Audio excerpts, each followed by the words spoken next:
বছরে কয়েকটা দিন আমার হাসব্যান্ড মনে হয় আমাদের সাথে বের হতে পারে। আর আমি একাই বের হই বাচ্চাদের নিয়ে, কারণ সে টাইম পায় না তাই। এখন যেহেতু ডিসেম্বর চলতেছে, ডিসেম্বরে তো বাসায় মেহমান আছে, তো মেহমানদেরকে নিয়ে আমি বের হইছি আজকে। আমি না, আমরা সবাই একসাথে বের হইছি। হ্যালো এভরিওয়ান, আসসালামু আলাইকুম। আই হোপ সবাই অনেক বেশি ভালো আছেন। আমরাও আলহামদুলিল্লাহ ভালো আছি। দুপুরে লাঞ্চ করার পর আমরা একটু বের হইছি, মেলায় যাব আর একটু বিচে যাব। কারণ আজকে একটা সুযোগ পাইছি, সুযোগ তো হাতছাড়া করা যাবে না তাই। আর আমার বাসার মেহমানগুলো আহানাফের বাবার ফ্রেন্ড, একদম ছোটোবেলার ফ্রেন্ড, আর ফ্রেন্ডের ওয়াইফ আসছে আমাদের বাসায়।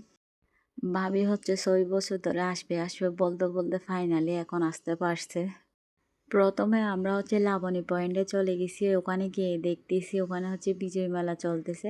সুগন্ধাতে যাইনি, সুগন্ধাতে অনেক জ্যাম থাকে, তাই এখন লাবণী পয়েন্টে গিয়েও দেখতেছি অনেক জ্যাম, অনেক মানুষ। আমরা বিচে কয়েক মিনিট দাঁড়ানোর পরে একটু ছবি টবি তুলে চলে আসতেছি, কারণ অনেক জ্যাম। বাচ্চাদের আর ঠান্ডা লেগে যাবে, বিচের ওইদিকে তো একটু বাতাস আছে তাই, কারণ যেহেতু আমার ছোট বেবি আছে।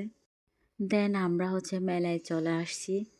মেলা থেকে তেমন কিছু নিই নাই, আর আমার মেয়ের জন্য কিছু ক্লিপস, আর আমার নাতির জন্য 2টা ড্রেস নিছি। নাতি বলতে আমার ভাইয়ের মেয়ের ছেলের জন্য। ওখান থেকে একটু নাস্তা করার পর আড়ংয়ে চলে আসছি। আড়ংয়ে এসে একটা ড্রেস নিছি ভাইয়ার মেয়ের জন্য। আর আমি একটা অয়েল নিছি আর একটা ক্যান্ডেল নিছি। এই আমাদের আজকের ব্লগ। আজকের ভিডিওটি কেমন লাগছে কমেন্ট করে জানাবেন। ভালো থাকবেন, সুস্থ থাকবেন। আল্লাহ হাফেজ।